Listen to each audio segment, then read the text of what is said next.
naman, inisip ko, ito yung hinahanap ng mga ibang tao, yung mga kanta kasi. Sana ganito na lang ako. Joke lang. Pero siyempre, hindi naman papaluma, papakabog ang Pakistan. Oo naman.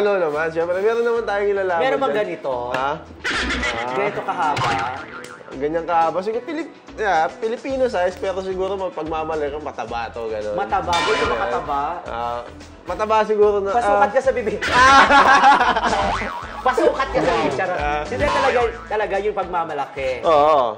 Yun naman, may pagmamalaki naman ako, pero iba talaga yung kay Nico. Eh, di na-intimidate yung iba, na ilang yung ibang mga Pilipino na mga, yung kasama, yung mga kasama ninyo.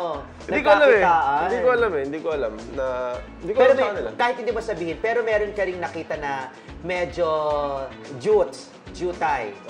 Jutes dun sa ano. Hindi ko masasabing jutes siya, Tito, kasi parang normal naman, parang Pilipino lang talaga. Pilipino lang talaga. Kasi Pilipino. meron tinatawag silang grower. Ibig sabihin ng grower, maliit lang siya, pero kapag nabuhay, as in para talagang ano. Hindi ko kasi alam ang basehan ng pagiging jutes dito eh.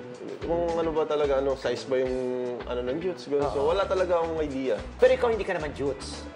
Masasabi ko siguro hindi. Kasi... Halika, tuwa naman siya. Sige, natin para meron tayong resibo.